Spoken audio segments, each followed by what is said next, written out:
Good afternoon, আমি সুবীর কুমার রায় চাচল ক্রিয়া training college থেকে ইপিসি 1 এর অন্তর্গত ইউনিট 2 এর যে বিষয়টা নিয়ে হাজির হয়েছি সেটা হচ্ছে ইন্টেনসিভ রিডিং সুসংগত পাঠ, এক্সটেন্সিভ রিডিং বিস্তৃত পাঠ, লাউড রিডিং সরব পাঠ আর সাইলেন্ট রিডিং হচ্ছে নীরব পাঠ।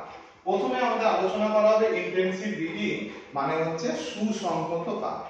ঠিক আছে, পরিপূর্ণ রসাস্বাদনের উদ্দেশ্যে যখন আমরা কোনো পাঠ করি তখন তার ভিতরে যে ছন্দ, জ্যোতি, অলংকার, শব্দ এবং প্রত্যেকটি শব্দের অর্থ বুঝে সেটা গভীর মনোযোগ সহকারে যে পাঠ করা হয়ে থাকে তাকে বলা হচ্ছে সুসংগত পাঠ।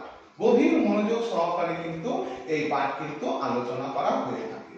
ঠিক আছে, এক্সটেন্সিভ রিডিং মানে বিস্তৃত পাঠ। বিস্তৃত পাঠ মানে ব্যাপক, মানে একটু পরিধি একটু বিশাল, ব্যাপক বা পরিধি বিশাল যে পাঠগুলো আছে মানে একটু বড় পাঠগুলো যেগুলো আমরা আলতো আলতো ভাবে, অত মনোযোগ না দিয়ে পড়লেও আলতো আলতো ভাবে যে পাঠগুলো আমরা পড়ে থাকি বা আলোচনা করে থাকি তাকে বলা হচ্ছে বিস্তৃত পাঠ।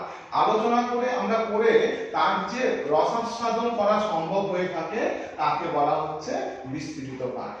ঠিক আছে, এবার হচ্ছে লাউড রিডিং মানে হচ্ছে সরব পাঠ, মানে রব বা আওয়াজ সহকারে যে পাঠ আমরা আলোচনা করে থাকি তাকে বলা হচ্ছে সরব পাঠ। এক্ষেত্রে আমাদের কিন্তু শব্দের উচ্চারণ কিন্তু সঠিক করে আমাদের জোরে জোরে আওয়াজ করে যে পাঠ আমরা পড়ে থাকি তাকে বলা হচ্ছে সরব পাঠ। ছোট শিক্ষার্থীদের এই পাঠ কিন্তু খুবই কিন্তু গ্রহণযোগ্য, তাদের ক্ষেত্রে কিন্তু এই পাঠ কিন্তু প্রয়োজন হয়ে থাকে। আর সাইলেন্ট রিডিং মানে হচ্ছে নীরব পাঠ।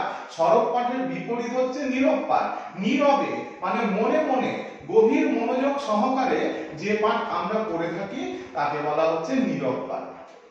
এক্ষেত্রে পাঠককে গভীর মনোযোগ সহকারে কিন্তু পাঠ করতে হয়ে থাকে। যেরকম লাইব্রেরির ক্ষেত্রে বা আমাদের উচ্চ শিক্ষা ক্ষেত্রে কিন্তু আমাদের কিন্তু নীরব পাঠের কিন্তু প্রয়োজন হয়ে থাকে, সেখানে কিন্তু সরব পাঠের কিন্তু স্থান নেই। ঠিক আছে, আজ এই সুসংগত পাঠ, বিস্তৃত পাঠ, সরব পাঠ এবং নীরব পাঠ এই চারটা পাঠ নিয়ে আলোচনা করা হলো। এর পরের দিন আমরা অন্য বিষয় নিয়ে আলোচনা করব। Thank you.